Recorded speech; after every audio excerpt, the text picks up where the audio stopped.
Hey, yo, what's going on, you guys? We got a brand new episode of Marvel Yap today, episode number 6. It's going to be another certified freaking banger. Let's jump right into it. And as always, we are joined with the hostest with the mostest, notmydance. How are we doing, Dance? How are we doing, brother? Doing absolutely amazing. It's been a fun day. I feel like it's every single time right before we actually start the recording. Like every single time I'm now doing some dumb bit right before that just doesn't. It's not anything funny enough to be in a yap, but it's definitely there. How are you doing today, though? Man, I'm doing great. I mean, I think we're honestly. I don't know. I think like the biggest thing I want to talk about is we are on multiple platforms now. We're not just on the YouTubes, right? Yeah, we're not just on YouTube, right? We're on Twitter, X if you like that, but also we're now on Apple Podcasts and Spotify, I think, as well now. And that's some audio versions. So if y'all have been like, man, I'm about to go on this super long flight. I don't got this YouTube Premium. I don't have to pay for this stuff, but I still want to get catching up on my Yap. You can. We're there. We're on those things. It's super cool. Tucker's updated the video if y'all haven't seen it, but all that's now in the descriptions. But I'm so happy about that. We were talking about it last time. Didn't know if we were going to get it done. And very shortly after the last one, we finally figured everything out and got that all working. Stoked about that. It's fun. Yeah, we have all of those other platforms ready. Shout out to you, Best Dog, who wanted to listen to it before the flight. Yeah, I saw it. Yeah, we got a good episode today too. We're gonna be talking about the OTA that we had last week. We're thinking about also the best updated cards from an OTA or from a patch ever. We're gonna be giving off 5 of those a piece. We have some custom cards we're gonna be going over, and we're also going to be talking about the web-slinging Arana, who is going to be hitting your shop or your spotlights today as this video goes up. Yeah. Speaking of the video going up on today, one of the things we are discussing is potentially trying to do a different date. We moving some stuff around. Let us know what you would like to say. Maybe leaving the same day. You prefer it here. Maybe you'd like us on the weekend. Maybe like right before Friday. I don't know. We're talking about that stuff, trying to figure out what we want to do. We're just starting. Let us know. But that's something else that we are also thinking about in terms of keeping this stuff afloat or just consistent as well. Yeah, it's definitely what we want to hear from you guys. See what you guys would like, but. What if we just go ahead and we jump right into it? We have on the screen right now for all of our visual listeners and for all of our audio listeners, we have Agatha on screen who did recently just get changed in the OTA where she only plays your cards on even turns now opposed to the entirety of the game. How are we feeling about it? If you had told me beginning of this year that Second Dinner was going to make Quicksilver, Domino, and Agatha Harkness competitive. If you told me that, I would have slapped you and called you crazy. But that's the world we're living in. Agatha decks, I think, are some of the actual top tier decks right now, and that's kind of wild to me. I love it. Yeah, our boy Husky cooked an absolute banger of a list with Agatha. It does also use the new and 100% improved Ghost Rider, also, who got +1 power to make him new and improved. I forgot about this gorgeous split. Which is also, I mean, like, it's okay. I mean, like, it wasn't like, oh yeah, I need Ghost Rider to get more power. I wasn't really feeling any sort of way about Ghost Rider's power, but your girl, who you actually talked about in our previous video, also got a little bit of love as well. Yeah. What is it? I'm happy. So Moon Girl's now at a 4/5. I love that. With her now at a 4/5. I'm now convinced I was wrong before about a 3 cost because they said that was wrong about a 3 cost. But I'm also convinced that this should not be her final form. I think that as today, I think they're going to be adding the activate abilities for Black Swan and Hellcow today. I think Moon Girl should maybe fit in that same area. I want to see Moon Girl maybe get an activate on her ability. I don't like know that, where she is in series. If that would be new player experience or what have you, but she's series 1. Maybe not. I don't know if they will. But at the same time, I that's kind of where I'm at right now as well because I feel like I don't know if there's a world where if you keep her at a 4 cost, where that on reveal abilities actually works. I don't know. It'd be interesting to see what they do with those early series cards. If they want to push the ability more with activate, they could add it to those earlier cards, or if they do want to keep it more like you've played this game a lot, I don't want to give you ongoing, on reveal, and activate all at the same time. Which I could see their general headspace being that way, but I think I haven't tried a lot of Moon Girl lists since she got changed. I might be trying one very soon. But I think I like seeing it more at a 4/5, even though it is, duplicate you at 4/4. Like, okay, well, it's double 4s, it makes sense. I don't know. I think having the extra power feels actually good because like Devil Dino's in a really like not great spot right now. Yeah, I don't think her best decks though still are the Devil Dino ones. No. I think the best ones that I've seen are the ones where you get like a bunch of big stats in the final turn with like She-Hulk and like maybe Havoc. Maybe you're going for some Hydra Bob, who's been in more and more stuff as of late. I've been loving it. He along with side thing, he along with US Agent, I think were both completely fine at their prior stat line. And then enough people were like, it just doesn't matter enough, and then they brought it up, and then people were like, oh, now it's like really good. Like US Agent, even before he was the thing, was like a 215 easily, or not easily, but like if it was all big cards. And I felt like that was oftentimes, especially when that had come out. So I was like, great for that stuff. And and then Hydra Bob being a 1/5. Most of the time when you're playing him, you can make a point to make sure he doesn't move. And a lot of the lists that are using him make sure he doesn't move in the list. Or if you do it, you can be very specific and use it in a way that's beneficial. Yeah. And so, I don't know. The fact that both of those cards are like getting played more and more and I love it. I'm just so here for it. I feel like they're great. Yeah, I think what it was is when Bob came out, it was like kind of power crept at the time because there really wasn't anything going. But now with Zoo being even better and people being able to pilot around Hydra Bob more, it makes more sense for his like stat line right now. I think US Agent was very came out at a time where Bounce was even more popular, so people weren't slamming down a lot of big power. There wasn't a lot of whole tribunal stuff and everything.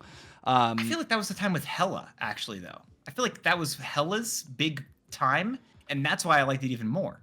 Well, I think he just didn't do as much. If it was during the Hela time too, like that was one lane, but like Hela was dropping so many cards everywhere else too. That's fair. Like you were playing, instead of playing Havoc, you're like, I'm gonna play Professor X Cannonball instead. So that's why like Havoc needed just a little bit of a buff. And now I think he's solid. Like he's a very, very solid card. Or US Agent, not Havoc.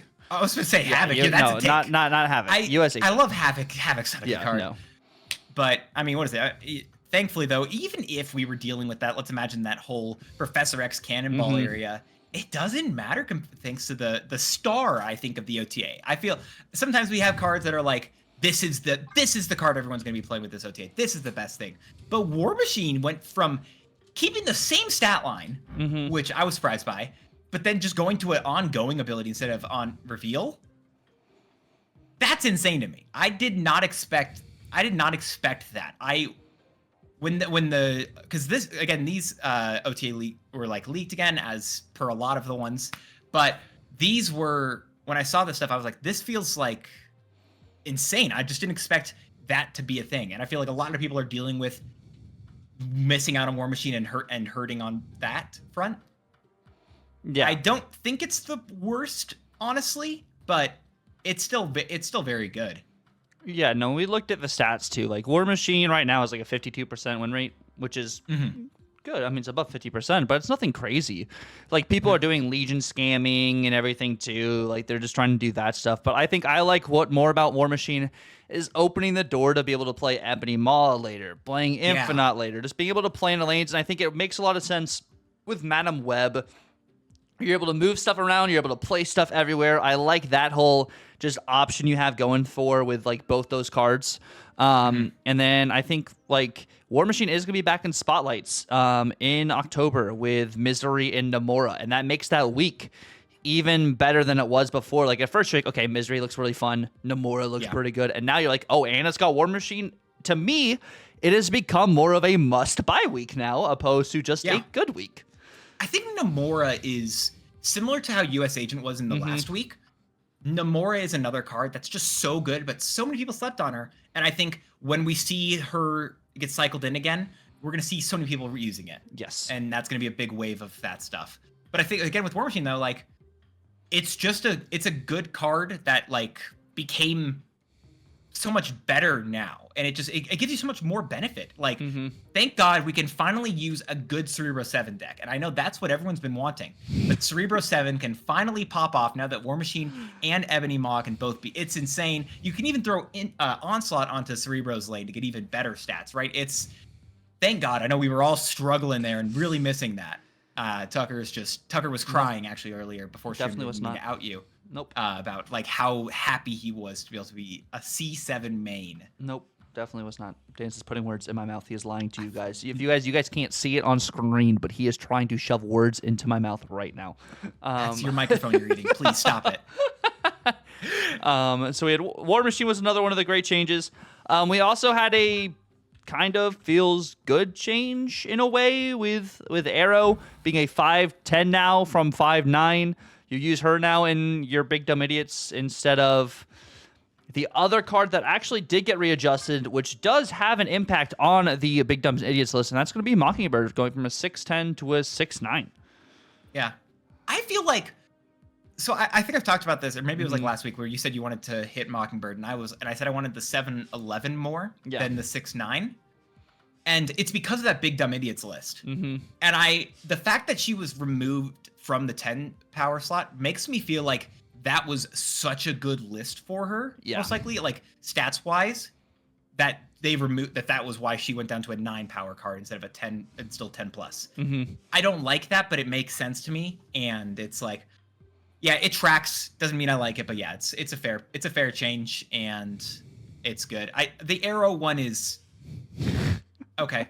I'm not expecting any Arrow changes. I think whenever we see Scream as data mined, right, like that's going to be a good time for it. But Scream, I think, is what is it? Is it a 2/1, right? That whenever an enemy, it's a 2 power 2 cost card that has the ability that whenever an enemy card reveal or moves once per turn, steal 2 power from it. Yeah. And I think she's gonna do a lot better whenever that comes out. But until that time, I don't think the Arrow change is gonna matter.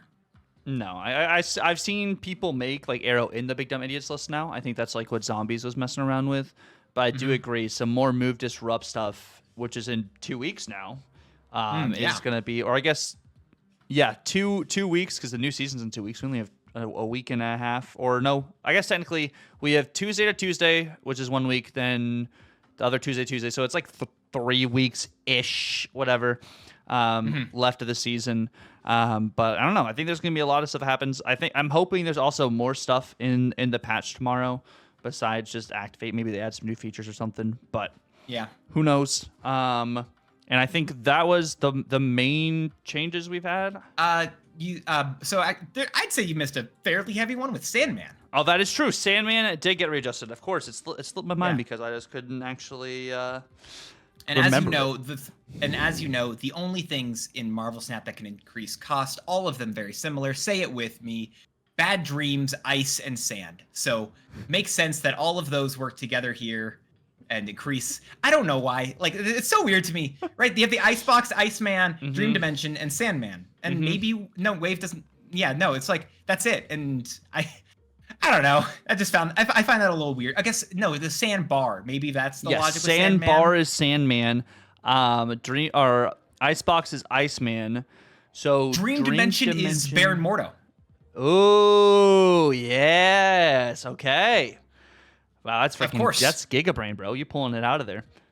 Sorry, what? Anyway, and also the only other card change really that. Very much negligible. Black Cat also got to a 4/10, which does actually feel really good, especially in some Black Knight lists. Yes, you've been using her more. How is she's felt very good, right? Yes, she's been feeling good, especially I think she feels even better in Hela now, which if Hellcow does get the activate with the patch, I think it's going to be just incredible. I mean, you still use Black Cat in it, even though Black Cat discards herself. Like, it's going to be a good day for Hela. I'm scared of that. I am so scared of Hellcow. I don't know. Like, the Black Swan, I'm going to be interested to see how it actually works. Yep. But Hellcow, I don't know. I'm legitimately... It feels like it's going to be such an easy return to Hela, and I'm not stoked about that, honestly. Hela. I like it more for classic discard too, but people are going to use it more for Yes. Hela, way more for Yeah. Hela, which means we need to bring back old Professor X. It's time. War Machine got adjusted. Please bring him back to stop. That's the only way to counter the Hela.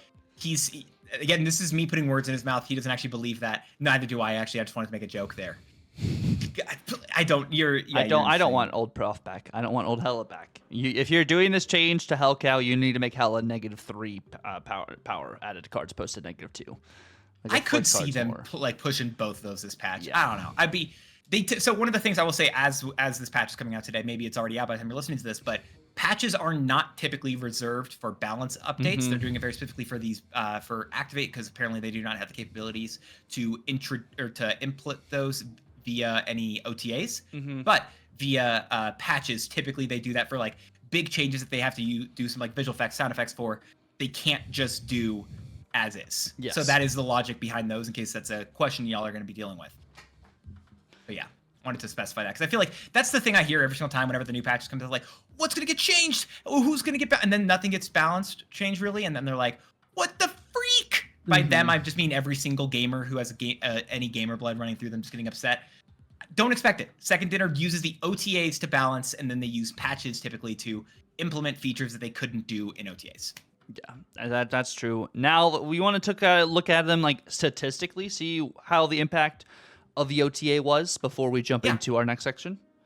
No, I'm down. I feel like, the OTA, I feel like it was a good OTA. And even coming back like a couple weeks after the previous one, I feel like even that one wasn't that bad. I think I was a lot angrier, and a lot of people didn't like it as much. But especially as time has like gone on, I'm more like, okay, you may have been right. Doesn't mean I agree with you, but you may have been right.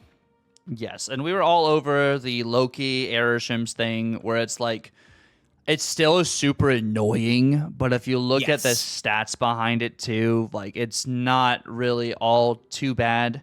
The extra draw really did make a bigger impact, I think, on Loki than we actually considered, being able to start, the engine and everything for that. But looking at this list so far, it's very interesting to see what's going on. I think also this is based off of the latest patch, which came out on the 12th. So looking at that perspectively, with Madam Web and Symbiote Spider-Man having this high popularity, also could be from people trying to do the weekend missions. And then a lot of the War Machine stuff is because War Machine just got changed.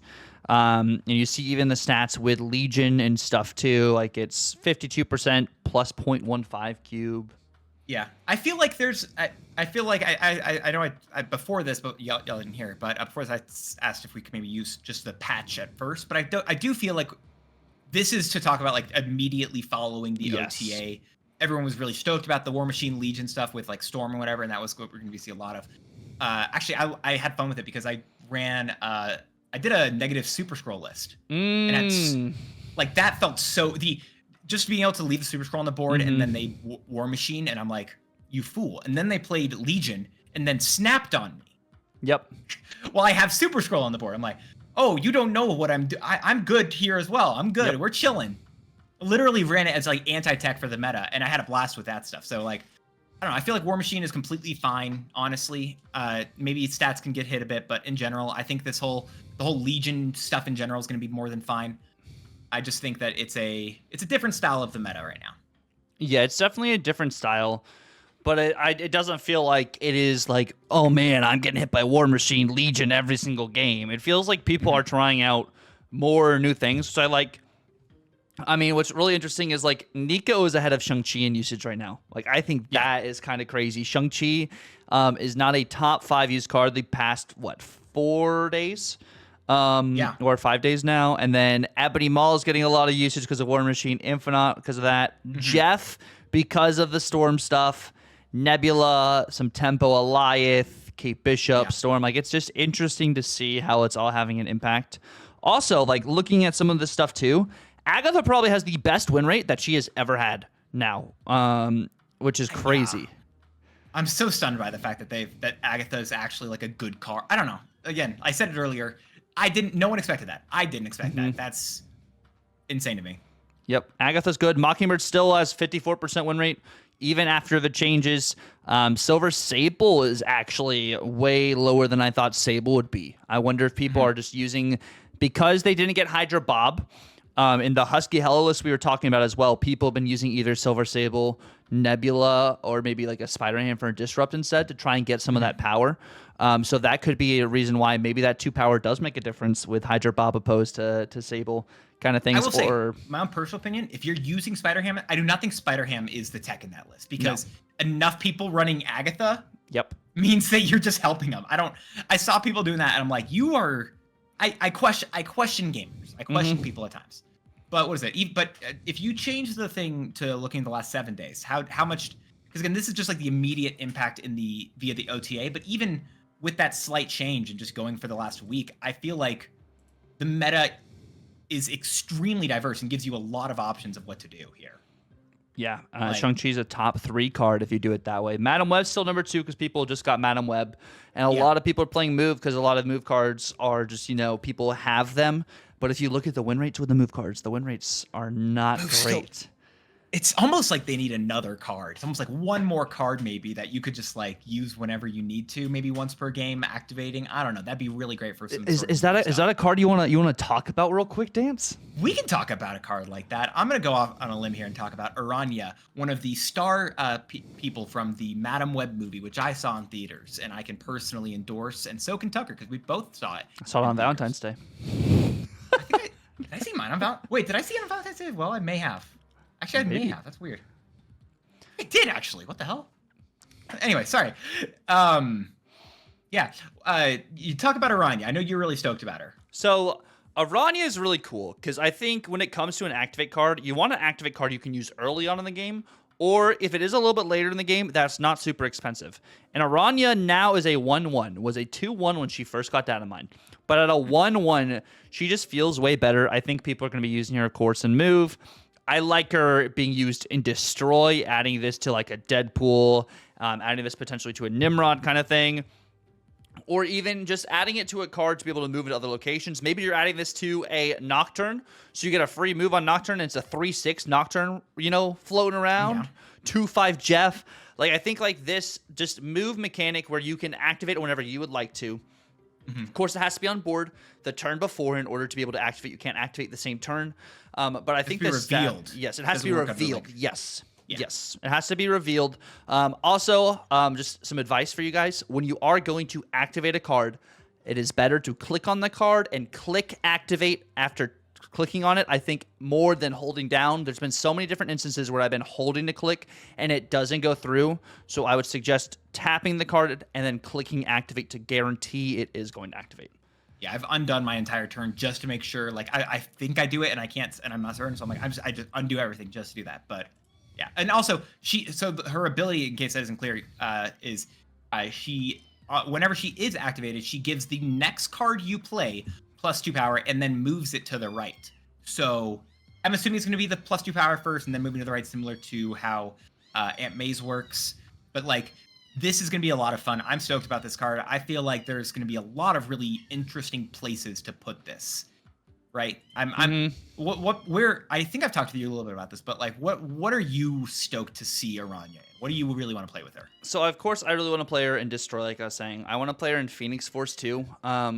I've been playing Jeet's Phoenix Force list, which is using like Heimdall instead of like Zola and stuff. Sorry, I have kitties climbing my leg.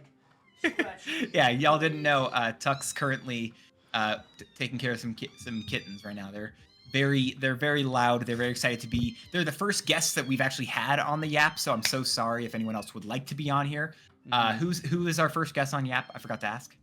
This is going to be Tide. We call him Riptide because he's got little like ripples in his fur. Okay. And then of course Scrunch is the one that's yapping like crazy over here. Yeah. Scrunch really loves yapping. Yeah, Scrunch really loves yapping. But no, I think I like this card being just flexible in the sense, like, if in Phoenix Force, like I'm saying, you're adding this to a Human Torch to get extra two power immediately, which makes that Human Torch a 1/8. It's pretty good. Or honestly, I like, because there's so much Killmonger everywhere, doing it on Multiple Man, making Multiple Man a 2/5 before you're actually doing stuff, and then you can Heimdall and get that 5 power everywhere. But I think those are just two generic places.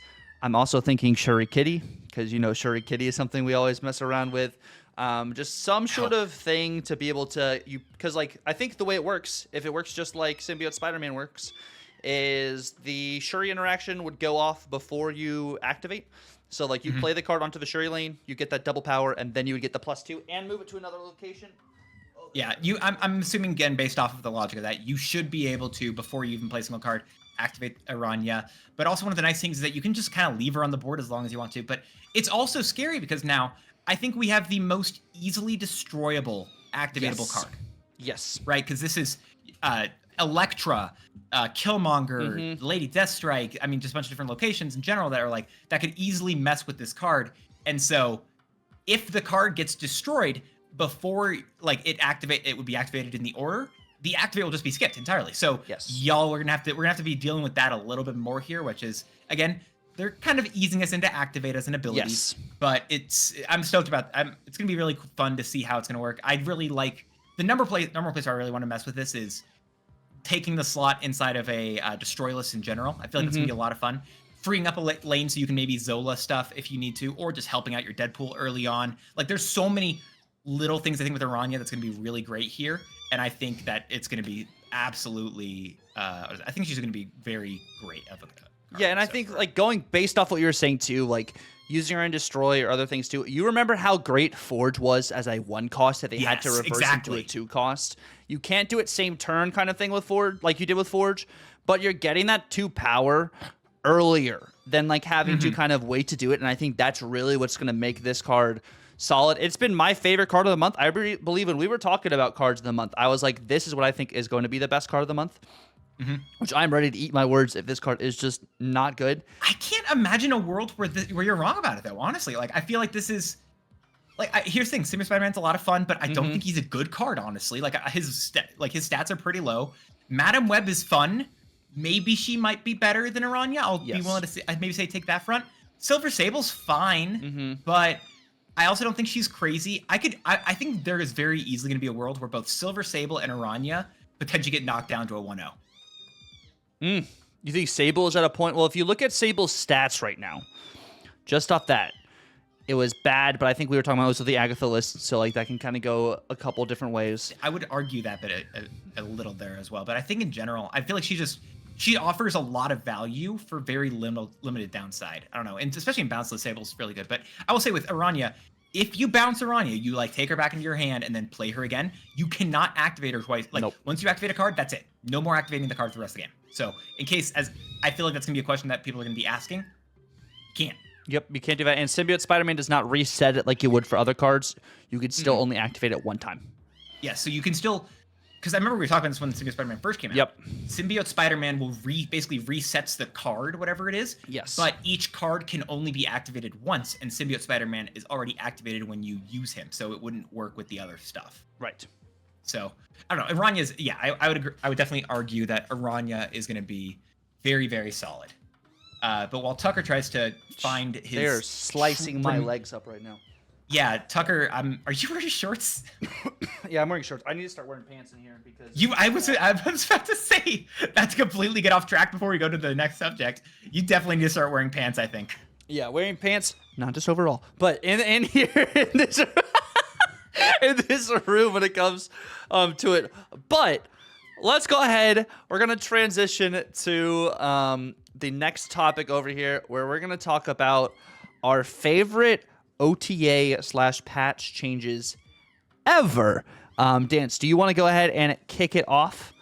Yeah, no, I will say before I give my first thing, it's just I remember we were talking to what else we wanted to talk about, and I feel like it's very easy to forget how many how a card has changed over time. What is it? Because when I DM'd Tucker earlier about this because I was like I'm trying to figure out the list of like which changes I really like and whatever. May or may not have gone through every single OTA that was recorded I could find, pretty much on Step.fan. But I was looking through every one of those, trying to like find out them, and I wrote down my notable ones, and I think I got to a list that was like 30 or something like that. Oh my gosh.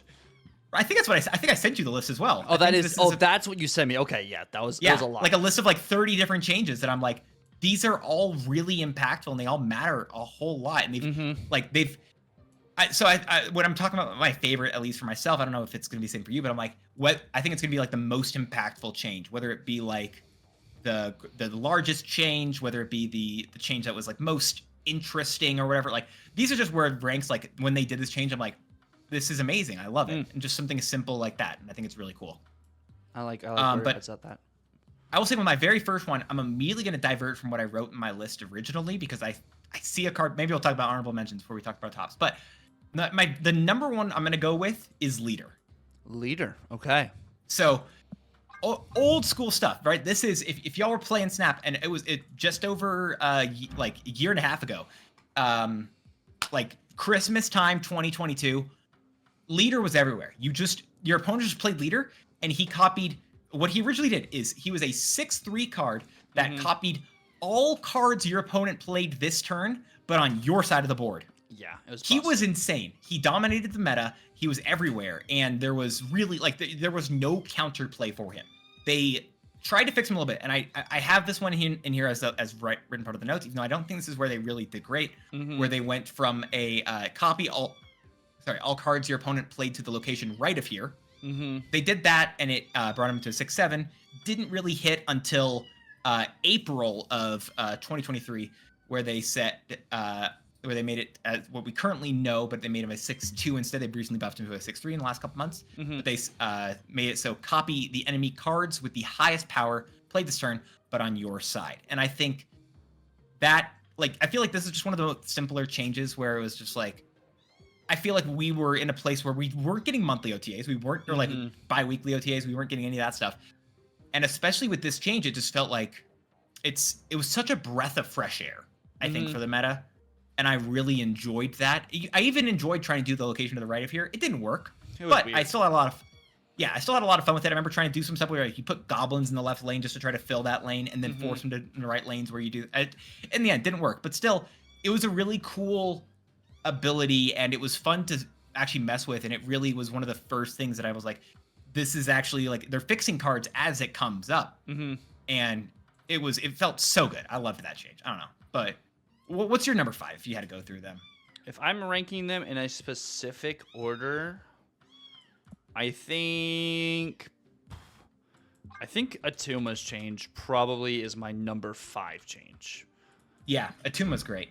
Actually making him viable, not just for destroy, but also for some just like a disrupt not disrupt, but like whenever you get Clog, because Clog's so popular as it is right now, having something that can kind of like counter or make it so you do have space in your lane.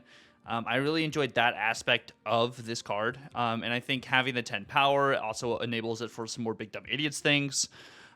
So I think this card also has some banger variants. Of course, I don't have any of the banger variants. But I just really do enjoy that this kind of opened the game up. And I believe, is it Series 3? It is Series 3, but like this card was just dead. And it just felt like it brought new life to a card. You could use this differently. It gave you some Nimrod value. Like it just felt like a new card, which is what I really like when it comes to like these reworks and stuff. Sorry, we had to just do a rough cut right there because I needed to put some pants on. These cats were freaking digging into my legs. But that is what I got for Atuma. Dance, what do you have for your number 4? Okay, for number 4, I don't actually. So they weren't always able to do like OTA in the OTAs. They weren't always doing like the number or what is it like text changes with Atuma and stuff like that. And I think one of the simpler ones that they did was a change that I remember when they did it, no one expected, I feel like. And it kind of just came out of the blue, but looking back on it, it felt like one of the most healthy changes, making Magic a 3/2. I do really like that Magic change. So Magic originally was a 5/3, right? I want to make sure you guys know what the cards were before. Magic was a 5/3. And that was rough. Like it was really difficult to try to actually use in the list because they wanted it to be difficult to curve into, and they wanted to make that turn. Oh my god, I forgot your variant's insane. I just glanced over. Oh my god, sorry. Words. It was difficult. You really can only do it in like pretty much Mr. Negative, and I guess that maybe there are other stuff, but that's really kind of it. Yeah. But they changed her to be a 3/2, and then it gave her viability and a lot more openness in a lot of their lists, and I thought that was really sick. And that was just one of those simple ones where it was just like it reopened the card in a brand new way. And I love it. It honestly, like, Magic at a 3/2 enabled High Evo to be dominant in the meta. Because originally your turn 5 play, you just didn't know what you wanted to do kind of thing. But when Magic became a 3-2, that's when you first started seeing more She-Not. Because that really enabled you to be able to do the old Leech play on turn 5 to offset whatever your opponent was going to do, because you're not spending your turn 5 putting Magic out on the board. And it also opened up more Surfer options and everything too. I think it was one of the best changes I think they have done to a card. Was it earlier 2023? I think. So that happened on July 20th, 2023. At least if you're again, if you have this, what is it? At least in the document I wrote down all the dates for this stuff as well, because it was. Yeah, it was a while ago, but it's when they made that change. I was just like, I was so stunned by that change, but looking back, I'm like, I love this. This is so cool. Yeah, no, it was a solid change. I think that's great for 4. My number 4 change is going to believe. Wow, it's going to be War Machine. I do have the new War Machine in my top 5 because I do really enjoy the change. I've been using War Machine not in like Legion lockdown stuff, but I was using War Machine in a bunch of just like Shuri shenanigans a couple seasons ago. I've been using War Machine for some Black Knight stuff is more what I've been using for. When during the Professor X meta, I was using with his on reveal. But I do really like this as an ongoing, and like people are ramping out War Machine, and I like that it does promote a different kind of style of decks. I like throwing down just stupid power. So I do enjoy this change, and like if they were to adjust War Machine again, which I don't think it necessarily needs it at the moment, I don't think it's that bad. Maybe a 4 or 5, but I just really enjoy this as one of the better OTA changes, I think, on a card that brought life to a card that we thought was going to be amazing, but was kind of just super mid. Now it actually feels like a good card. Yeah, no, I really like that. Yeah. Do you think it should go to a 4 or 5? Like as of playing with? I don't know. I don't even know. Part of me wants to say I think like I'm fully split down the middle whether or not I think it should really get nerfed or not. I don't know. I really have no good answer of what I would like to see there. I think he's okay right now. We'll see what happens when more people get their hands on him the Misery Week, but I don't think he needs to be readjusted again. Yeah, I could easily see that. I feel like that's the Legion. Legion's been a great card for a while. I don't have him in my stuff. I'll just say that because he's got hit with an OTA or two. But like, he's a really good card. Location control is so solid, and I think he definitely proves that. I'll go with my number 3 though, as I feel like I want to talk about Blob. I think Blob, okay, because if I'm not mistaken, when I saw this, I felt like I had to be wrong, and I think I am. I wrote down that he was a 6/4 with the on reveal merger deck into this and gain his total power with still having the ongoing. I feel like he was actually a 6/0. I feel like I wrote that down wrong. I'm just gonna go. I don't know which way, but whatever. I'm just gonna imagine even if it was a 6/0, merge your deck into this and gain total power with the ongoing can't move, whatever. The ongoing thing created a situation in the future that I think was like it was a little bit annoying because of the errors and stuff. But I don't mind that change even. Like I know there are people who talked about that. Whatever. I don't care as much. But I just remember when that had occurred. When Blob was dominant, I feel like that was right during the Christmas time of like last year. And he was a 6/4 when he first came out. You're right. Was it actually? Dang. Okay. Yeah, because it was like people were like, "This card's broken. We like don't have anything good with it." And like I remember everyone and their mom, because everyone believes, and we do as well. That's why we talk about this stuff. We like everyone and their mom believed that they had a better idea for how he could be buffed, how he could be nerfed or whatever. Like, and I never saw someone talk about the idea of merging cards until this gains 15 or more power. And no, I haven't heard that. And then that change, it was like. It's one of those things where even if I don't like his change second dinner does, it's just like, damn, they smart. Yes. It blew me away in just that front. Like I know he's still been hit more since then, but again, it was just like that was such a good answer. And even if it wasn't enough in the long run, it was still such a great answer that I was like, oh my, this is so smart of them. And that was he got changed on January 18th of this year.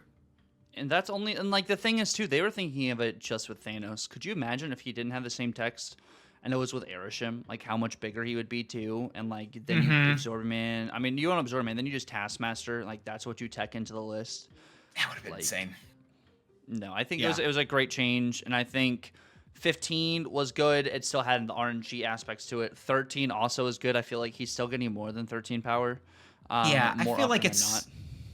it's really a toss up. I feel like, and But it's better than 40. It's way better than when he was hitting 40. I ain't gonna play. Yeah, it's definitely better than 40. Definitely. Yes. Well, who do you got for your number 3 then? For my number 3, I'm gonna go. It's number 3 now because its text has changed since then. But the Ebony Blade, when it was unable to be destroyed and have its power reduced, was one of my favorite changes for the card. It was OP, like it totally was. But that was my favorite iteration of Black Knight. Was that right there, and that's why I have it at number 3. It's not my number 1 because my other 2 changes I like more because like they actually feel balanced and stuff.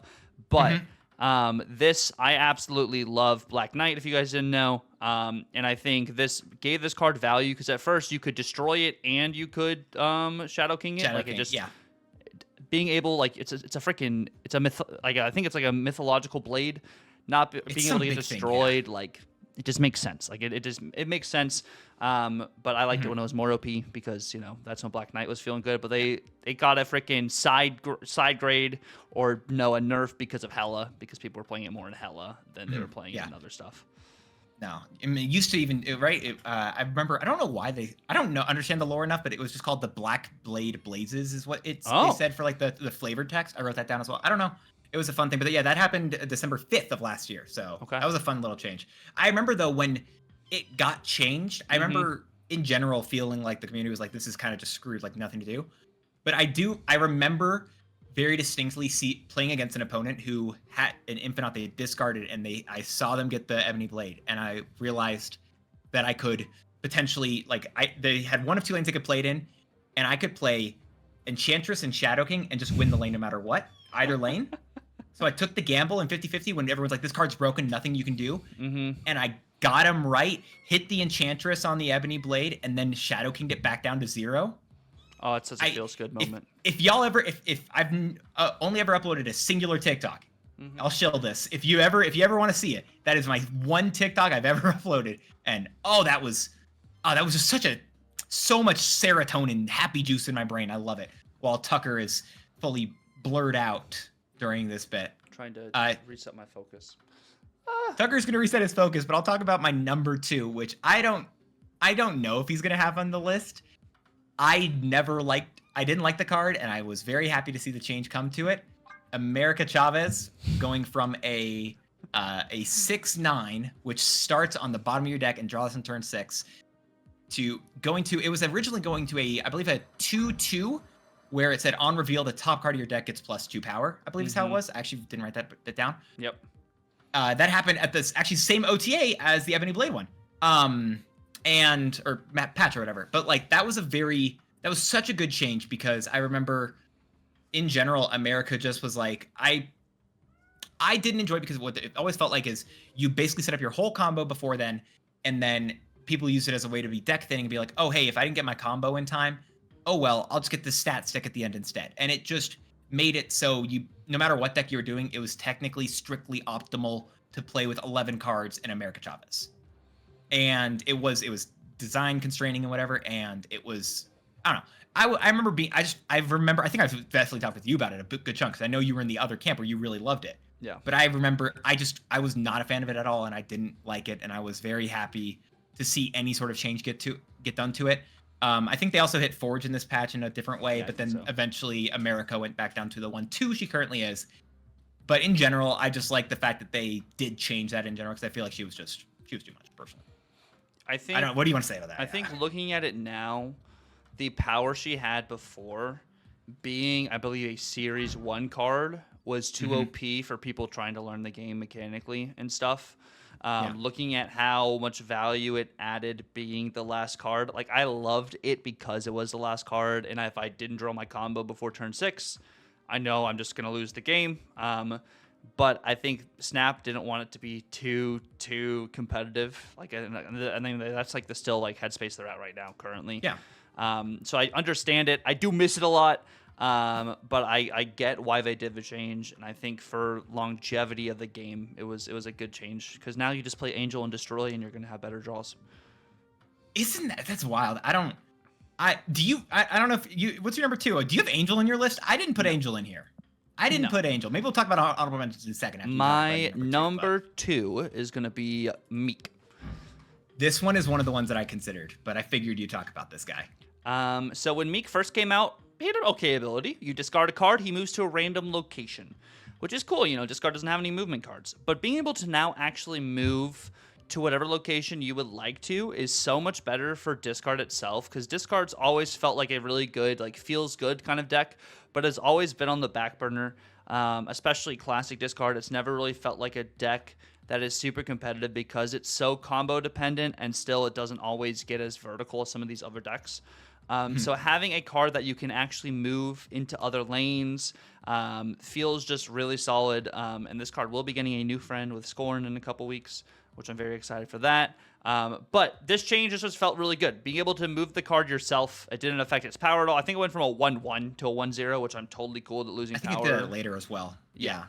Which is like totally valid. You get to move it wherever you want. It just felt like this was a really good change and really healthy for discard. It didn't really impose on any other decks or anything. It just felt like a very healthy card / mechanic adding to an archetype that was kind of falling behind. Yeah. It also, I remember it actually didn't. It was weird with Black Cat and Dracula because its ability triggered. So if y'all don't know what the text was before, I have it written down somewhere. It was after each turn, if you discarded any cards, gain +1 power for each and move. So it moved on its own, and it only did it at the end of each turn. But they changed it to do it whenever a card is discarded for Meek.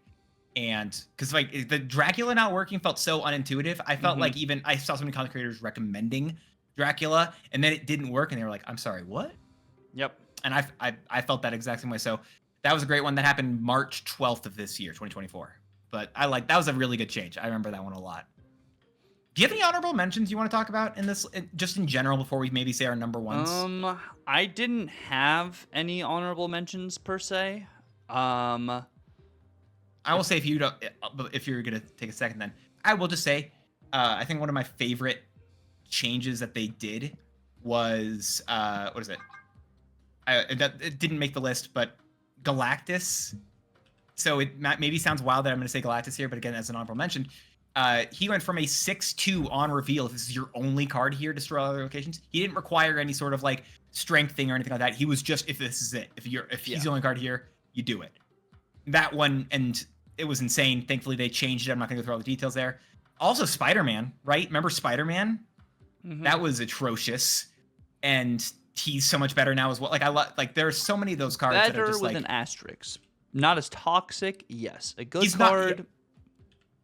So when I say better, yes, I'm saying better for the game rather than maybe even better stats-wise. Yes, he was really good stats-wise before, but it was I remember they talked about it. I think whenever the OTA happened, it's so weird. I can remember all these OTAs, but I cannot remember what I had for breakfast today. But I remember when they talked about the OTA, and they were like, "It's a shame that like one of the most notable cards in Marvel, notable characters, is such an unfun ability." And even if he's not great, he's still a much more interesting and fun card for the game, and much more if you want to talk about like what a good card should be, or like a card that would represent the game well. He does that. Yeah, I think that Spider-Man change was good. I think honorable mention, actually, now that you think about it, I think Hercules. I think Hercules at a 3 cost is way better than when it was a 4 cost, and then when it was a 4/7. Like, I think this is one of the better changes you've seen. It made move even more viable. I think this one is super solid. And then I think going off of move as well, something we don't talk about enough is Ghost Spider going from a 2/3 to a 1/2. Yep. I also remember Doctor Strange used to be a 3/3. Yep. Yeah, and he's still not even great at a 2/3. Yeah, but no, I don't know. They do a great job with that stuff. I love it. It's such a good Ghost Spider too. All right, you want me to talk about my? Yeah, go to your one number more. one. I will say Quake was one I didn't do, but Quake is a Quake is a really good one. Instead of flipping them randomly, actually having targeted. And she only worked at the middle. If you were if she was in the middle location, it was anyway. Sorry. Lots of really great OTAs that when they fix the cards and change stuff around. They've done so many things, and I have a list of full 30 of them, whatever. Let us know, to say early, let us know below in the comments what your personal favorites of the OTAs were, because There's so many different ones, so many different things. And if you ever want to, I think you can look on stamp.fan and they give you the histories of the cards and what they used to be. Yeah. And it's wild to go through these and be like, oh my gosh, I used to be dealing with this. Mm-hmm. For example, talking about my number one here, used to deal with Wave at a 3/3. On reveal, all cards cost 4 until the end of next turn. And one of the specific things about that was that it worked where it didn't raise or lower, but also Death and She-Hulk, if you didn't spend power for it, you could play a 2-cost, if you played just Wave on turn 5 and you would destroy a bunch of stuff, you could play Death and She-Hulk in the final turn, and sometimes you even use the Moon Girl there, right? You use Death, She-Hulk, and Doctor Doom. It was Doom. Oh, it was Doom. Yeah, it was Doom Wave. I never used Doom. I never went with Doom there. I probably didn't hit Infinite those seasons either, but oh well. That happened October 30th of 2023, and that was one of the very first ones I remember. And it went to this current version that we have, and it hasn't changed since.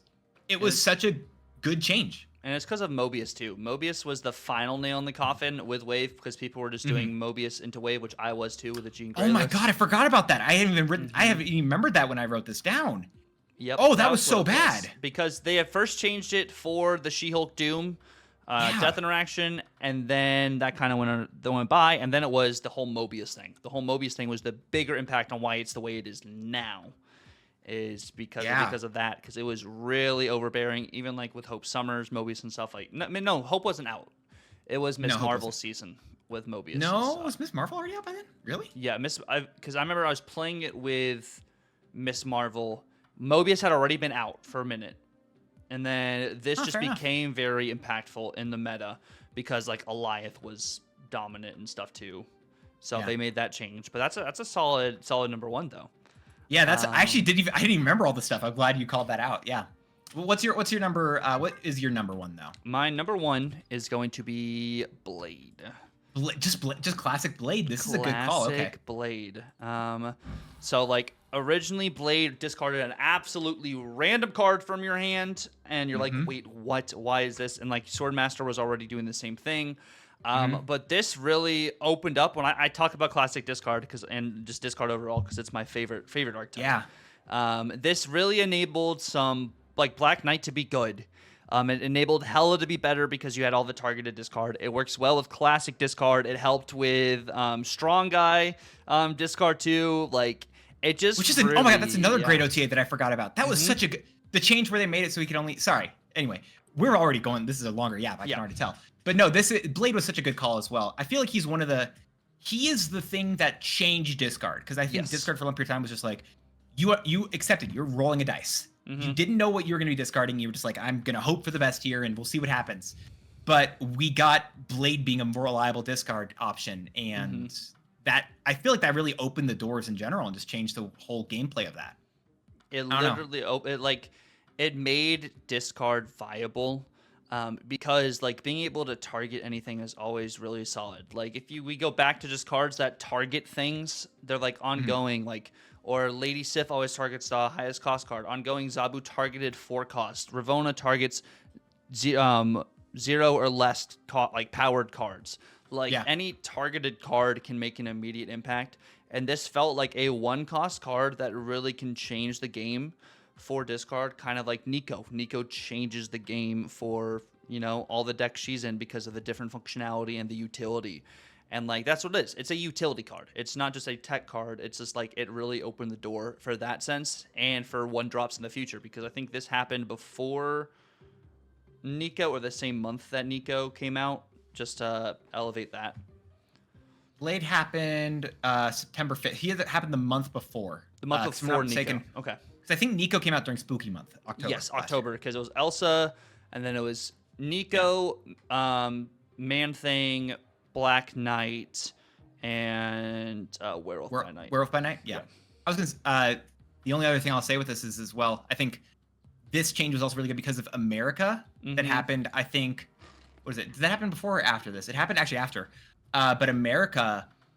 What is it? America also really messed with the reliable discard because you felt like you had that bit. And I think this was a few months in the game as well, where like discard was super great because all of a sudden you had Blade being reliable in this stuff. Yep. And you could discard all these things and then still play America on the final turn. Yep. And then you just get stuck with Apocalypse with Dracula. Yeah, exactly. That was great, and that's another different OT. I don't know. There's so many different OTA cards. Yeah. They have done so many things to so many cards that I was talking to a buddy who had gotten into the game again after not playing for about 6 months, and he's like, what's Thanos doing? Why isn't America a 6 cost? Like all this stuff, and that's something that happens, and it's the greatness and the detriment of Snap, I think. Yeah, no, I agree, but like we've been talking about these cards that have been changed in the past. What if we brought up some brand new card ideas with a brand new segment we have of the Yap today? We have some good old custom cards over here. This is going to be fun. I'm actually stoked about this one. This is going to be really interesting. So Tucker and I, we had a list of characters that we had talked about and abilities for them. I mocked them up on screen, so you guys are going to be able to actually see them if you're watching this. And these will be posted later, so you guys can actually give your opinions on them. I'll throw them onto our the Yap Twitter. It's at MARVEL YAP cast, I think, no space, whatever. If you want to drop the follow there, we'd love it. But you want me to talk about the first one here? Yeah. Talk about the first one right here. So number one, I'll give you guys a little history on these characters. At least we'll give you history on the characters as well, because this is Bastion. Bastion, better known as Sebastian Gilberti. I don't know if I'm going to say that right. And in 1996, he was at first introduced as a villain. I've only got villains, so fun fact. To the X-Men. And if you are familiar with X-Men 97, the brand new TV show, maybe that's part of the reason why I have this character. I'm not going to give you any details on that because spoiling. But he is a fusion, at least in the comics, between Nimrod and Master Mold. It's weird. He can be described like a techno mutant. It's a really fun character. And he was adopted by a compassionate human. But he hated mutants, right? So he hated the mutants. He has many ties to, obviously, to Sentinels because he's literally fused with Nimrod and Master Mold, and allied with, the Friends of Humanity, a bunch of anti-mutant stuff. And with the logic of that, that's one of the reasons I like Bastion as his current ability. I think the stats could change. I'm going to say this. I think some of the stats on a lot of these cards might actually be one of the worst bits, but I love the stats, I will say, on this card, or the ability on this card. Enemy cards that didn't start in your opponent's deck get -1 power. Basically just saying, hey, if this isn't natural in your deck, this is going to be worse. I think I had first thought of, I've had this ability, I think, for a while on Bastion, honestly. Like some of these characters I think I've had for a very long period of time. But I feel like I had this when, like, I think Thanos was like really going around everywhere. I remember when I first thought about this, and it was a character I was like, this could be fun. This could be a way to like balance that stuff potentially or something like that. And I feel like he'd be a really fun character. I'd like to see this in general. I think it's an interesting ability, even if it's not on this character. But I would love to see both this character and the ability. But this is my first one. I don't know. Do you have any thoughts on this? I'll say some decks that I might like to see this in maybe later after you give your initial thoughts. I think it's really solid. I think you maybe can make the power even more, like either for Bastion himself or for the ongoing ability, because I don't think it's too detrimental. I would agree with that, yeah. But I like it kind of playing into, like, he is himself, he thinks of it as like the perfect humanoid kind of thing. So like adding power to, oh, that's not natural, you're gonna have to lose something for that. I like that. I like that as like a counter card for a lot of these, especially the meta we got right now, I actually loved the idea of this card with Master Mold. Because you can mess with you give them Sentinels like that, and it screws with them. Like it gives maybe some extra flavor for like the Ronin list, like a Ronin Darkhawk list. I feel like with this card could be so solid. I don't know. That's part of the reason why like the rocks going in your opponent's deck would really suck. So maybe it's bad, but at the same time, Luke Cage just stops it, right? Or it sucks for Airsham. So I don't know. There's a lot of stuff here. I like this idea of the character, but this is, I don't know. Who's your guy? Who do you have for your first one? Give us some history on whoever you've got to talk about. So my first character is going to be Cypher. So Cypher is really interesting. His name is Douglas Ramsey, and he's a mutant with the cerebral ability to understand all languages, whether if it is written or spoken, or at an unconscious level, which is really interesting. They considered him like one of the weakest mutants in New Mutants and everything too, because it's not like an ability that's really offensive or anything. It's kind of just more of a mental thing. But what's really cool about this guy is you actually see his friend. I actually have another card over here. Warlock. They were actually able to merge with each other since he could understand all languages and they could communicate. And then he also was a member of the Quiet Council in Krakoa, which is like the supreme government of all mutants on the Krakoan company, or Krakoan like government / country. So he's a very interesting character. He normally gets his feats like with Warlock and stuff. And then fun fact, he also did sacrifice himself defending Wolfsbane, which is really cool. So keeping like that in mind too, like understanding languages, whether it's conscious or not. We have him as a 3/3 copy the top 2 cards of your opponent's deck into your hand. Since you can do this consciously, subconsciously, read anything, I feel like it's an interesting kind of like intel kind of card. Interesting. Yeah, I that's a really interesting card. I really don't know how I feel about this.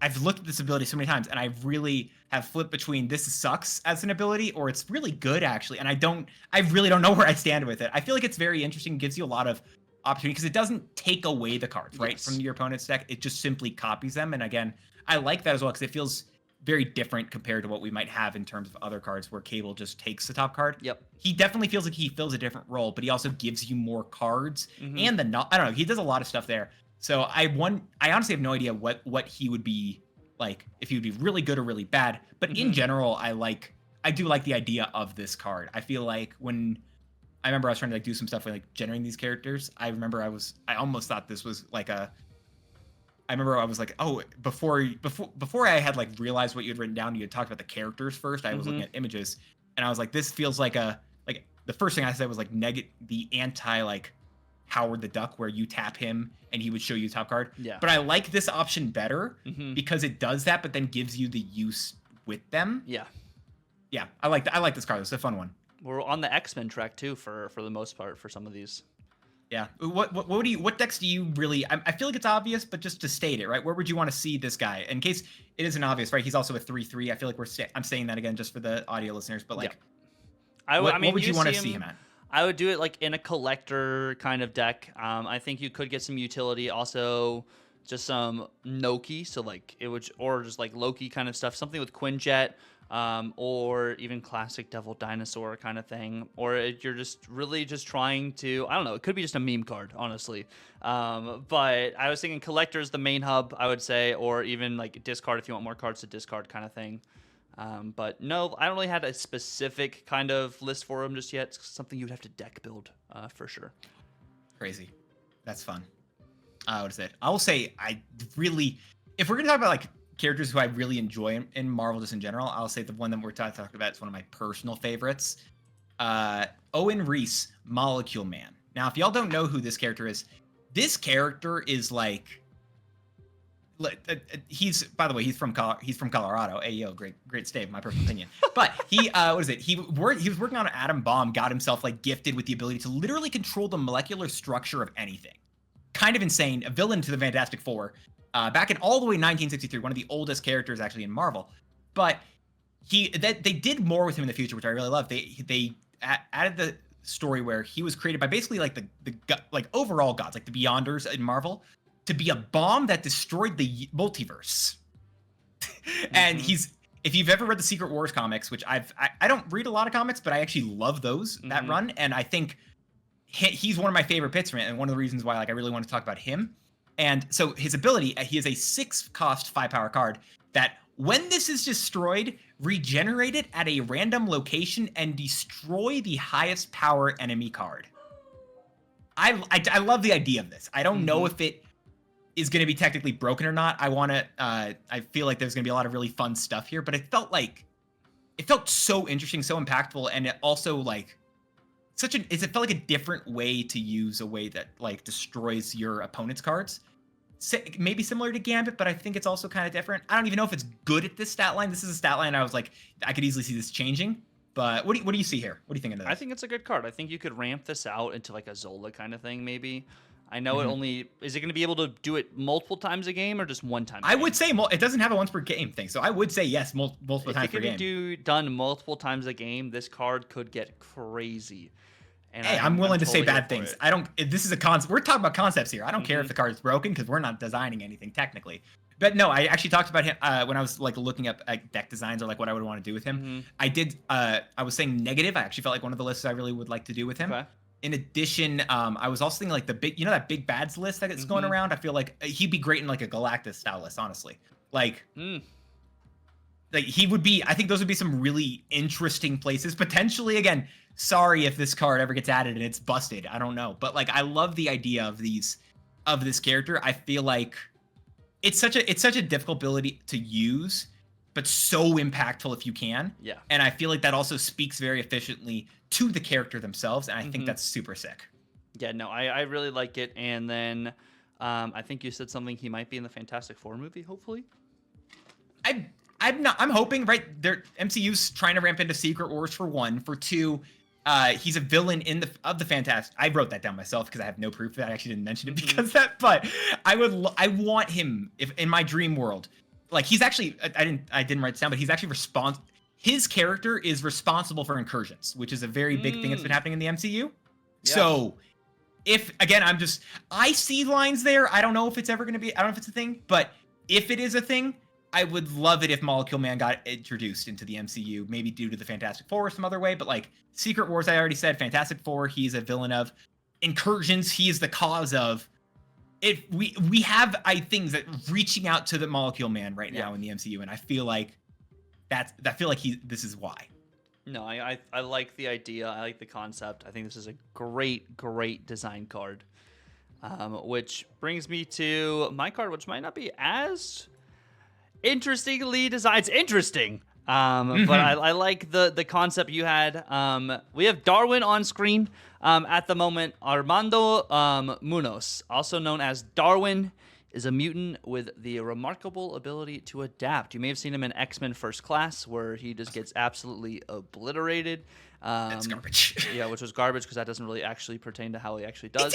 I will say, yeah, I don't know these characters that you've talked about, I think, as well. But I remember watching that movie, and the guy literally talks about his stuff, and then just gets killed by something that did it. Like, I liked the X-Men First Class. Like, it felt like it actually told a really fun story for, like, for both Magneto and Professor X. Side note entirely, sorry, but, like, Darwin dying immediately felt so out of pocket. Yeah, it was just not great. He's virtually indestructible, is what they say. And like a fun fact I got for you guys too is at one point Darwin actually was in a battle with the Hulk, where he evolved into the ability to absorb gamma radiation from the Hulk. But the Hulk's radiation levels were too overwhelming that he subconsciously gained teleportation powers and was able to escape the battle. Wait, Darwin did? Yes. Darwin, because the Hulk was too powerful. I love comics. He could just. All right, talk about this ability. That's so crazy. What does stats ability tell us this stuff? So Darwin is going to be an activate card. We got a brand new activate card coming out. It's going to be repeat the on reveal abilities of each other card here as if they just revealed, and that would be the entire lane. Would be what Darwin does. His way of like. It also does it the way you told me, right? He does it, right? Yes. So it's not so. All those other card abilities, basically, if you have an Ironheart in his lane, if you have, let's imagine Ironheart, Sage, and I don't know, Wolfsbane, he would give 3 other cards +2 power. Then he would gain +2 power for every single card with different power, and then he would get like all that. Like that's him doing it, right? And then you talk about this card at a 4-cost 2-power stat line. Yes. Yeah, I feel like it's such an interesting card. I like it in general. I like this ability. I have no idea if this is balanced. No idea in the slightest if this is balanced, but I love the idea. Because also, the fun part is, right, you imagine they just throw a Green Goblin down. Yeah. And the card's just destroyed, honestly, right? So it part of me wants to say this is fine at this 4-2 because of stuff like that, but at the same time, if you don't have a Green Goblin or anything like that, the card's just kind of amazing. I don't know, it's so many different levels to this card. Again, if we're going to talk about really cool, interesting ideas, I think this is another really cool, really interesting idea here, and this is one that, if this ever got added to the game, I love the idea of it. I think the thing that really drew me is, again, like, he does it. So it's him giving these abilities. So it's super cool. I love this stuff. Yeah, no, I think he'd be interesting, and I think with the text here as well, it also would pertain to cards near an opponent's side of the board. But I was gonna say, yeah. Yeah, it would be crazy. But who do you have as your last card? Last one, we're talking about Thundra here. Thundra, when I do a lot of the stuff, I remember like the classic cartoons and stuff like that, and I feel like she very much used to be a character in those, has stopped since then. But Thundra, she's the only one in all my cards that I'm like, I feel confident in both the stats and the ability. But before I talk about those, she was introduced as a villain to the Fantastic Four in 1972. She's from an alternate universe where men did basically they I didn't want to say it first, but it's kind of funny. Men sterilized 95% of the women. Wow. So the women that are left are in charge, hate men, and also are basically everyone's like grown in labs then.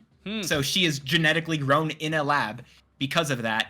And then as that had already happened, some future version of a world with men being evil again, because men just messed a lot of stuff up here, went over to her universe and wrecked havoc. She stole his teleporter device, came to the main Marvel timeline, and then said, I want to humble the strongest man on Earth in a roundabout logic to make sure that the future version of the main Marvel universe, where men just messed stuff up, didn't happen, and they never had to fight. Oh, it's wild. Such a wild character, but she was part of the Frightful Four many times and had a lot of other really fun stories. And she really wanted to fight. I remember she said like Thing was like, she thought Thing was like one of the epitomes of man that she really wanted to fight against. Didn't do well, which is part of the reason why I have her at a 4/5 with an on reveal ability, +1 power for each card here with less power than this. And I won't give anything else, at least in terms of where I want to see her used potentially, or at least my ideas. What do you think of her? I like it. I like the concept of like you get +1 power for cards that have less power. I like it's different than like a Sage or anything in that sense, which I really enjoy. Yeah, it does use both sides of the board. Yeah, it does use both sides of the board. Yep. Oh, that's cool. I think she could get really big and stuff too, which I like. She can get to a 4/12 without like being repeated. But a 4/5 base is kind of rough. I liked the logic of when I was thinking of like what decks I would want to use her in. I liked the logic of using her inside of, because I feel like the Ajax lists have been really fun lately, but I don't think that the high evolutionary versions have been super great with them. So I feel like she would actually be an interesting way to tie into high evolutionary, actually, because with the Cyclops, with those cards that are just basically hitting your opponent's side of the board, goblins and Whitewood and all this stuff, like she'd be a great card for Clog. I'm tired of Clog, and I shouldn't recommend an ability for Clog, but I also still love it because it feels interesting, and it just does a lot of interesting stuff here. So I like the idea of her. Yeah, no, I think it's really cool. I think the high evo aspect of it as well, like maybe you're not floating energy, like you're not afflicting anything, you're just gaining power, which is cool. And like even if you're playing on your side of the board where like you already have one card with more power, you're still getting the added benefit, and you're playing it at a 4 cost. It's not like a card you're throwing down early in the game.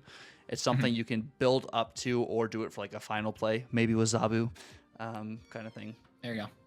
Yeah, I was also thinking like some Zoo stuff potentially too could be fun for her, but like, yeah, I feel like she would be a really cool card. I liked the idea of her in general, but you got one more for us today. This has been a long yap. We've gone for a while, I think. What do you got for this last card here today? This card is very interesting. I got Warlock. We were talking about Cypher earlier. We got Warlock, who is actually an alien who came from the Kvitch, if I probably said it incorrectly, but they're aliens from an unspecified location in outer space. And he is a sentient being of the form techno-organic, which resembles circuitry and machinery in various ways. He's got a very interesting on-reveal ability here because he can techno-organically shapeshift. So he does not have a true form, but is constantly changing shape, which also allows him to really tie into this on-reveal called techno-organic conversion, which is with feeding, he injects his techno-organic virus into an object, converting it into a techno-organic-like form like himself, and absorbs the energy into himself. So that, with the on-reveal ability, the lowest cost enemy card here switches sides and merges with Warlock, kind of playing into more of his lore. in that sense. At a 2-1 stat line, kind of similar to like a Hulk Buster, but it is a grabbing across the board, pulling over kind of thing. And does that... So one thing that maybe the ability I may have done wrong here, does that make the ability on reveal happen again? Is it in your world? It's more more like Hulk Buster. So it just purely just like you said, just basically just grabs the cheapest card over there, gives it a +1 and puts it on your side of the board. Yes. Basically. Okay. That's fun. No, I had some questions about this. I was trying to figure this stuff out. No, this is interesting. I have no idea about this idea. I have no idea about this card. This feels, because part of the reason I wanted to ask about that on reveal thing is I feel like it almost kind of wants it, but I don't know if it's like, I don't know if that's actually needed here. It's so interesting. This is a very different card, and I love that. I feel like Warlock. So a lot of the characters you've done today, I really don't know super well, except for like I said, Darwin. I remember from them one scene in X-Men. Yeah. Warlock, I think he had one episode, maybe 2 in X-Men '97, and that's kind of, or maybe the original X-Men show, and that's it. So I'm not going to give a lot of input on these characters, at least your guys, on that stuff. But in general, these are, I love the ideas. I love how it feels like these are actually using this stuff in a very interesting way. I don't know. In general, I'm down with this character. What would you see him like used in types of lists? I could see him in some sort of, so it's like an on the board kind of mill situation in a way. Taking away a card from your opponent, or you use it with some Mockingbird kind of token stuff. I have a cat on me, sorry. Some sort of like token stuff could also work. I don't know. I feel like that's just the main idea. I didn't have a specific list for him. It was something like I would kind of like build around kind of thing. Maybe you do it like before a Gladiator, or you're trying to steal like Kitty Prides, or you're stealing some bounce cards. I don't know. It just could fall into a just utility card maybe. Yeah, that's fair. This is interesting. I do like it though. There's a lot of fun stuff. Oh, this could be like a counter to bounce. Yep. Oh, this is weird. Steal Kitty Pride and stuff. Potentially. Oh, that's so interesting. Yeah, you could steal. Yeah, that's interesting. Yeah, no, because stealing abilities maybe that aren't the on reveals. I don't know. This is interesting stuff. Let us know what y'all think of this stuff. I don't know which of these cards I would. Honestly, I don't know which of these cards I like most. Maybe no, never mind. It's Malcolm Command. But I don't know which of the rest of the cards that I like most. And I want to see what do y'all think? Are there characters y'all want to see? If this, I don't know. Maybe we'll do this in the future. I have no idea, but. There's a lot of really fun stuff. I don't know. I remember when Tucker and I first talked about doing the Yap, we said we really wanted to focus on the cards, and I really feel like we focus on the cards today. Like, yes, our best cards, what the cards have done to the meta currently, and even the cards we want to see. This is just, it's all about the heart of the cards. That's the heart of the cards. Yes. Where's that from? Is that from Yu-Gi, right? Yes, that is from Yu-Gi-Oh. Yeah, I know anime. I'm the one with I have a One Piece flag behind me. I didn't actually watch Yu-Gi-Oh though, so I just have heard that in a lot of chat, like on Twitch. I've never watched it either. I never played it. No. Yeah. But. But that I think is gonna be the wrap up of the Yap Up. So anything you have left, Dance? Where can we find you as I just flow through that? Twitch, YouTube, Twitter, at notmydance. No caps, no spaces. I'll see you there. You'll be down in the description below as well. And for yourself? You can find me on Twitch, YouTube, Twitter, TikTok under Tucker, TUCCRR. Yeah. And if y'all are interested just in the Yap, at Yapcast on Twitter, we're here weekly. Let us know about specific dates maybe in the future for this in terms of the Yap in general. And then also we're on we're now on audio platforms as well. Yep. Maybe we'll do more in the future, but yeah, I don't know if I don't have anything else to shill here. I think I'm good. All right, he's shilled out everything. Thank you guys so much for watching. Thank you guys so much for listening. Until the next time, you guys have a good one, and laters.